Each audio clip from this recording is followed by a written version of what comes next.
Hello guys, welcome to my channel and आज मैं लेकर आई हूँ सीक्रेट लवर का एपिसोड 6। इसके बाकी के एपिसोड मेरे दूसरे चैनल पर मिलेंगे, जिसका लिंक मैं डिस्क्रिप्शन में दे दूँगी।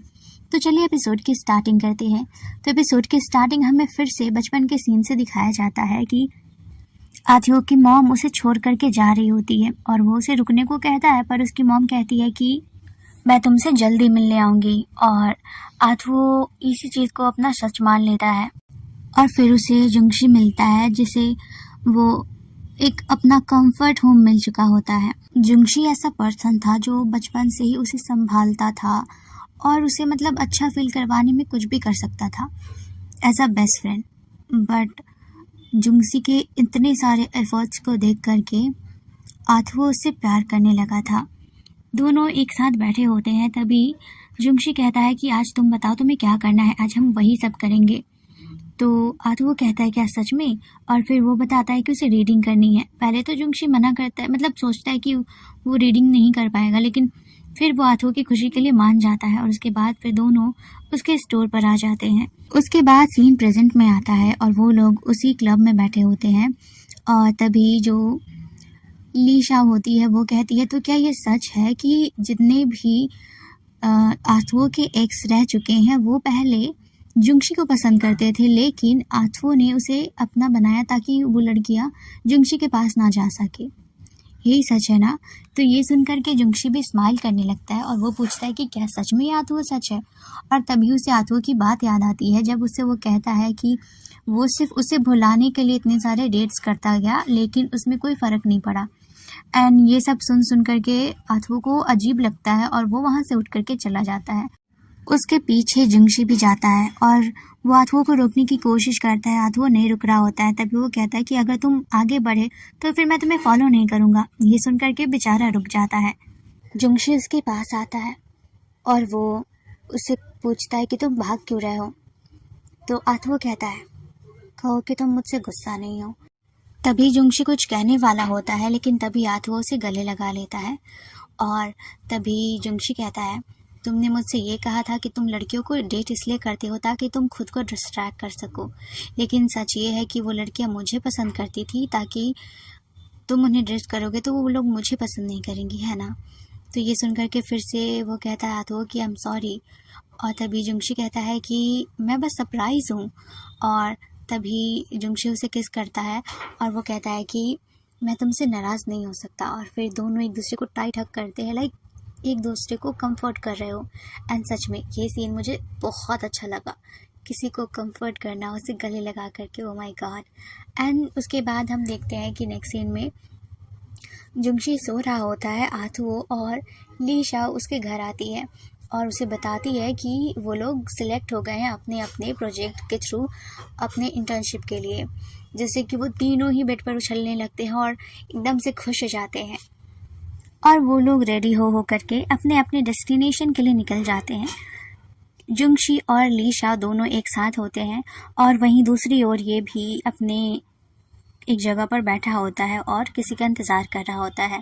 तभी वहाँ पर जिस एग्रीकल्चर के टीचर को वो एडमायर करता आया था, तो वो वहाँ पर आता है और वो उसे सवाल करता है और वो लोग काम की बातें करते हैं, जिसमें से जो आथुओ का मॉडल होता है वो थोड़ा रफ होता है, लेकिन फिर भी वो सिलेक्ट हो जाता है। इस बात की उसे बहुत खुशी हो रही होती है एंड वो फाइनली अपने रोल मॉडल के साथ अपना हैंडशेक करता है।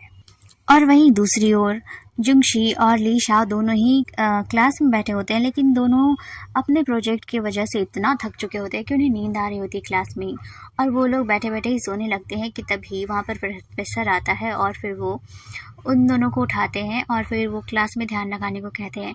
और साथ में पीछे उनकी वही लड़की होती है जो कि जुंगशी को पसंद करती रहती है, तो वो लोग साथ में ही क्लास कर रहे होते हैं। और उसके बाद वो लोग क्लास ख़त्म करके बाहर निकलते हैं, तभी वो लड़की कहती है कि मैं समझ सकती हूँ तुम लोग इतने थके थके से क्यों लग रहे हो, ऊपर से तुम लोगों ने प्रोजेक्ट को थ्रू इतना काम किया है। वैसे तुम्हारा वो आशिक कहाँ पर है? वो जुंगशी को थोड़ी सी टीज़ कर रही होती है और फिर ऐसे ही क्लासेस और काम के बारे में ये लोग बातें करते करते वहाँ से निकलने लगते हैं। वहीं दूसरी तरफ आथुओ भी होता है जो कि काम कर रहा होता है, लेकिन तभी उसका रोल मॉडल उसके पास आता है और फिर वो उसे एक पेपर देता है। फिर उन पेपर्स में भी कुछ काम की बातें लिखी होती है। मैं काम की बातों को थोड़ा सा इग्नोर कर रही हूँ यहाँ पर, क्योंकि वो हमारे काम की चीज़ नहीं है। उसके बाद वो बताता है कि यहाँ पर हमें मीटिंग्स अटेंड करनी पड़ेंगी और फिर वहाँ पर भी बिज़नेस की बातें ही डिस्कस होती है। उसके बाद हम नेक्स्ट सीन में देखते हैं कि जो जुंगशी होता है वो आथुओ का इंतज़ार कर रहा होता है रास्ते पे खड़े होकर के। तभी एक कार आती है और देखता है जुंगशी की वहाँ पर आथुओ है। वो एकदम एक्साइटेड होकर के उसके पास आता है और तभी जो आथुओ का बॉस, जो कि उसका रोल मॉडल भी है, तो वो भी उसके पास ही आता है। जब वो देखता है कि जुंगशी और आथुओ की क्लोजनेस फ्रेंडशिप से ज़्यादा लग रही है, तो वो पूछ भी लेता है कि तभी आथुओ जुंगशी को इंट्रोड्यूस करवाता है कि ये मेरा क्लोज फ्रेंड है। ये सुनकर के जुंगशी को अच्छा नहीं लगता, लेकिन इसमें आथुओ की कोई गलती नहीं है, क्योंकि जुंगशी अभी खुद भी नहीं चाहता था कि उसका रिलेशनशिप बाहर आए। पर फिर भी यहाँ पर जुंगशी को अच्छा नहीं लग रहा होता है कि वो as a close friend introduce हो किसी के सामने। फिर आथुओ का बॉस वहाँ से चला जाता है और जुंगशी और ये लोग भी घर आ जाते हैं। आथुओ देखता है कि जुंगशी ने खाना नहीं खाया, तो वो उससे पूछता है, तो जुंगशी कहता है कि मैं तो तुम्हारे साथ ही खाऊंगा ना। तो ये सुन करके आथुओ को थोड़ा बुरा लगता है और वो कहता है कि मैं तो डिनर करके आया था और आई एम सॉरी। तभी जुंगशी कहता है, तुम्हें क्या लगा कि मैं अकेले नहीं खा सकता, मैं खा लूँगा। और उसकी वो क्यूट सी हरकतें देख करके बेचारा आथुओ का दिल पिघल जाता है और वो कहता है कि कोई बात नहीं, हम साथ में खा लेंगे। और फिर दोनों साथ में खाते हैं। बेचारा आथुओ कितना प्यार करता है अपने जुंगशी से। एंड यहाँ पर भी वो दोनों काफ़ी क्लोज आने लगते हैं एंड उनका स्वीट मोमेंट स्टार्ट हो जाता है। नेक्स्ट डे देखते हैं कि जुंगशी और आथुओ दोनों साथ में सोए रहते हैं। आथुओ उसके फॉरहेड पे किस करता है और बेड से उठ जाता है। फिर वो किचन में जाता है। तभी वो देखता है कि उसके डैड भी आए हैं और उसके डैड उसे देखते हुए कहते हैं कि तुम्हारा डैड आया, तुम्हें ग्रीट नहीं करना क्या अपने डैड के सामने। पर वो अपने डैड को इग्नोर कर रहा होता है, जिससे कि उसके डैड भी उससे कहते कि क्या प्रॉब्लम है तुम्हें मुझसे। और तभी जुंगशी भी उठता है और वो हल्का सा दरवाज़ा खोल कर देखता है और जल्दी से दरवाज़ा अंदर से बंद करते हुए कहता है कि आथुओ के डैड यहाँ पर आ गए हैं। फिर वो अपने कपड़े को ठीक करने लगता है। दूसरी तरफ उसके डैड आथुओ से बात करने की कोशिश कर रहे होते हैं और आथुओ भी बस बहुत शॉर्ट फॉर्म में जवाब दे रहा होता है, जैसे कि वो उसके डैड नहीं बल्कि कोई स्ट्रेंजर हो।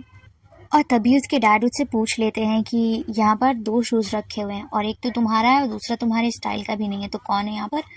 तो आथुओ बता देता है कि लो जुंगशी उसके साथ ही है।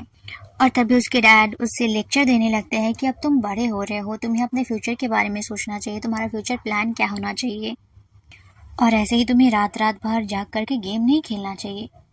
तुम आखिर कब रिस्पॉन्सिबल बनोगे। तो ये सुन करके जुंगशी कहता है, तो क्या आप रिस्पॉन्सिबल हैं। और आप मेरी फिक्र करने का नाटक मत कीजिए, क्योंकि आप ऐसा नहीं करते हैं। आप हमेशा घर से दूर रहते हैं ताकि मुझे अवॉइड कर सके आप। तो मुझे इस टॉपिक पे कोई भी लेक्चर नहीं दीजिए डैड आप। तभी उसके डैड कहते हैं, और मैं घर से इसलिए दूर रहता हूँ ताकि मैं तुम्हें ऐसी लाइफ दे सकूँ, ऐसी लग्जरियस लाइफ दे सकूँ जहाँ पर तुम्हें किसी चीज़ की कोई कमी ना हो। इसलिए मैं मीटिंग्स में बिजी रहता हूँ, लेकिन तुम्हें इससे कोई फ़र्क नहीं पड़ता। एंड यहाँ पर भी उसके और उसके डैड के बीच बहुत ज़्यादा बहस होने लगती है। वहीं जुंगशी से जब बर्दाश्त नहीं होता तो जुंगशी बाहर आता है और वो उसके डैड को ग्रीट करता है। ये देख करके उसके डैड कहते हैं कि देखो ये कितना अच्छा लड़का है। और तभी आथुओ ज़ोर से चीखते हुए कहता है, क्योंकि इसके पास पेरेंट्स है, इसे अच्छी सीख देते हैं, पर मेरे पास आप होकर भी नहीं है। और फिर वो जुंगशी को जाने को अंदर कहता है, लेकिन जुंगशी नहीं जा रहा था, पर फिर भी आथुओ के कहने पर चला जाता है। उसके बाद हम देखते हैं कि थोड़ा बहुत फिर से उनके बीच बहस होती है, लेकिन उसके फिर डैड चले जाते हैं। उसके बाद हम नेक्स्ट सीन में देखते हैं कि आथुओ किचन में बना रहा होता है कुछ जुंगशी के लिए। तभी जुंगशी पीछे से आता है और उसे पीछे से हक करते हुए कहता है, क्या हुआ, तुम उदास हो अपने डैड की वजह से। और तभी आथुओ उसकी तरफ पलटता है। उसकी आंखों में आंसू थे और वो रोते हुए बताता है कि बचपन से ही उसके डैड कभी भी उसकी तरफ उसकी बात नहीं सुनते। जब भी वो एक्साइटेड होकर कुछ बताना चाहता था अपने डैड से, अपने डैड के क्लोज रहना चाहता था, तब उसके डैड या तो काम का बहाना बना करके या कभी कुछ बस उसे अकेला छोड़ देते थे।